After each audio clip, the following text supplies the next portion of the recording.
नमस्कार, पंचमत उद्घोष पर आपका हार्दिक स्वागत। और आज हम आपको पंचमत उद्घोष के साथ कराते हैं खाटू श्याम जी बाबा की यात्रा, जो हारे का सहारा नाम से भी जाने जाते हैं। राजस्थान के सीकर जिले में स्थित श्री खाटू श्याम मंदिर भारत में वर्तमान में अपार श्रद्धा के नए केंद्र के रूप में उभर रहा है।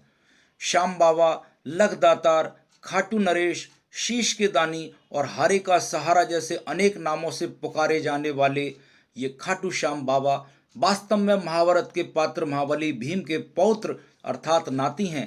इनके पिता घटोत्कच तथा माता मौरवी हैं। ये खाटू स्थित श्याम बाबा के मंदिर का प्रवेश द्वार अथवा तोरण द्वार है। देश के विभिन्न भागों से आए श्रद्धालु सर्वप्रथम इस तोरण द्वार पर ढोक लगाते हैं। लखदातार खाटू श्याम बाबा के प्रति भक्तों की गहरी श्रद्धा को खाटू जाकर ही महसूस किया जा सकता है। भक्तों का मानना है कि दुनिया भर में तिरस्कृत यदि कोई व्यक्ति यहाँ आकर गुहार लगाता है तो श्याम बाबा उसे अपने हृदय से लगा लेते हैं। वे हारे का सहारा हैं, उस हारे हुए व्यक्ति को अवश्य सहारा देते हैं।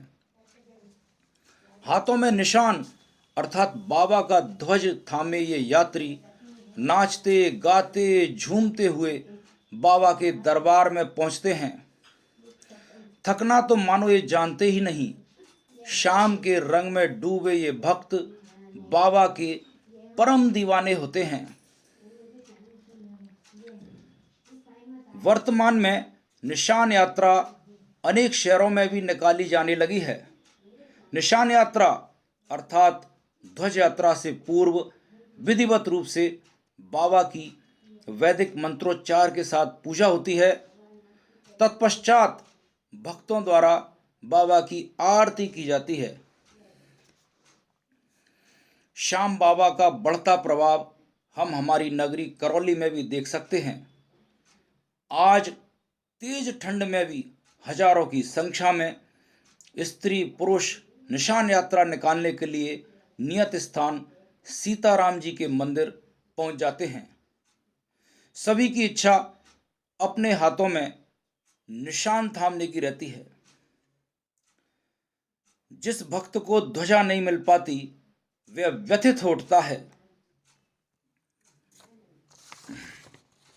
हजारों की संख्या में आए हुए ये भक्त भक्ति और जोश से भरे हुए रहते हैं। अधिकांश भक्तों के हाथों में ध्वजा पताका होती है। रंग बिरंगे वस्त्रों से सजे नौजवान स्त्री पुरुष श्याम बाबा के प्रति अपार भक्ति भाव से भर जाते हैं। निशान यात्रा इतनी व्यवस्थित ढंग से चलती है कि इनका अनुशासन देखते ही बनता है। निशान यात्रा में शंकर के स्वरूप बने हुए व्यक्ति और बाबा के गण नाचते गाते चलते हैं। वे भगवान शंकर के गीत गाते हैं और बहुत ही मनोहारी नृत्य प्रस्तुत करते हैं। भक्तगण इनके स्वांग को देखकर विस्मित हो जाते हैं।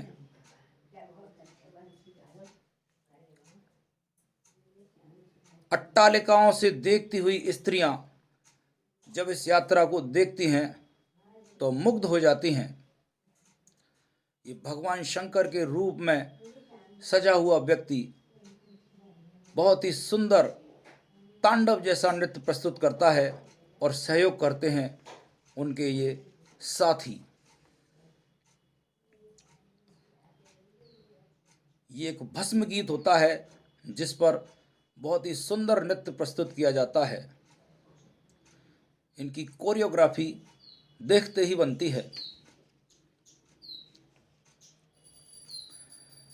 भगवान शंकर के अलावा राधा कृष्ण के वेश में सजे हुए ये कलाकार भी अपना नृत्य प्रस्तुत करते हैं।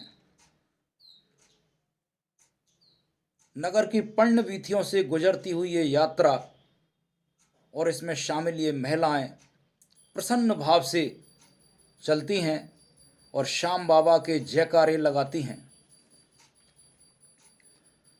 इस तरह ये यात्रा आगे बढ़ती रहती है। श्याम बाबा को श्याम नाम भगवान श्री कृष्ण ने दिया था। वास्तव में श्याम बाबा का वास्तविक नाम बर्बरीक है। बचपन में इनके बाल घुंघराले होने के कारण इन्हें बर्बरीक नाम मिला था। बर्बरीक के जन्म के पश्चात महाबली घटोत्कच इन्हें भगवान श्री कृष्ण के पास द्वारका ले गए। वीर बर्बरीक ने श्री कृष्ण से जब पूछा कि इस जीवन का सर्वोत्तम उपयोग क्या है, तो भगवान ने कहा कि हे पुत्र, इस जीवन का सर्वोत्तम उपयोग परोपकार करना और निर्बल का साथी बनकर सदैव धर्म का पक्ष लेना है। तभी से वीर बर्बरीक ने निर्बल का साथी अर्थात हारे का सहारा बनने का प्रण ले लिया। ये दृश्य आप देख रहे हैं खाटू श्याम का है, जहाँ पर भक्तों की रेलम पेल लगी रहती है। प्रसाद सामग्रियां सजाए हुए दुकानदार अपनी दुकान खोले हुए बैठे हैं और ये है बाबा के मंदिर का प्रवेश द्वार।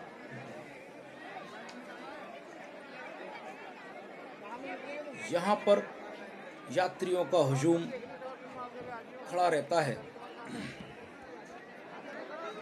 हर यात्री इतना प्रफुल्लित होता है कि उन्हें मंदिर के गर्भगृह तक पहुंचने में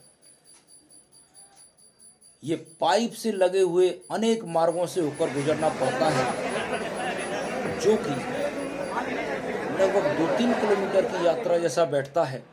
परंतु फिर भी श्रद्धालु श्याम बाबा की जय के नारे लगाते हुए मंदिर के प्रांगण में पहुंच जाते हैं, जहां एक लंबी कतार होती है।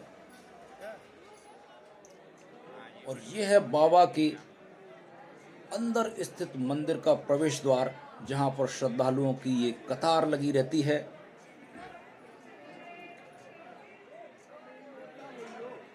श्याम बाबा के मंदिर में प्रवेश पाने के बाद भक्त स्वयं को बहुत ही धन्य महसूस करते हैं।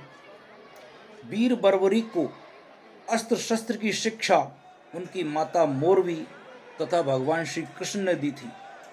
श्री कृष्ण के कहने पर उन्होंने 3 वर्ष तक महिसागर क्षेत्र में सच्ची निष्ठा से नवदुर्गा का तप किया था।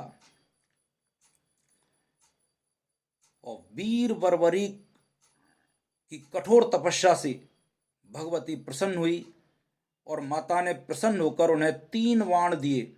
इसलिए श्याम बाबा को 3 बाणधारी भी कहा जाता है। अग्निदेव ने इन्हें धनुष प्रदान किया था। बाबा खाटू श्याम की सवारी नीला घोड़ा है। श्याम बाबा आजीवन ब्रह्मचारी रहे। उन्होंने नाग कन्याओं द्वारा दिया गया विवाह का प्रस्ताव ठुकरा दिया था।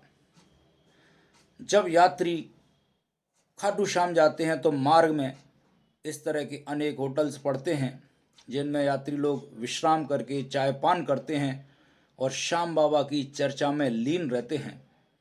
अनेक यात्री उनके साथ उनके जीवन में हुए श्याम बाबा के चमत्कारों को सुनाते हैं। कई लोग रींगस पर उतर जाते हैं और यहाँ से निशान उठाकर लगभग 18 किलोमीटर की यात्रा पैदल तय करते हैं।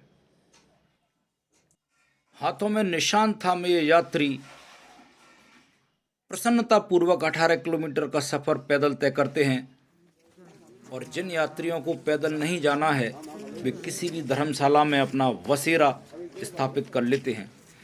बाबा को शीश का दानी इसलिए कहते हैं क्योंकि उन्होंने महाभारत युद्ध प्रारंभ होने से पहले भगवान श्री कृष्ण के कहने पर अपना शीश उन्हें दान कर दिया था। इसलिए इनको शीश का दानी कहते हैं। बोल शीश के दानी की जय। तो ये थी हारे का सहारा खाटू श्याम बाबा की यात्रा। कृपया पंचमत उद्घोष को YouTube पर सब्सक्राइब करें। धन्यवाद।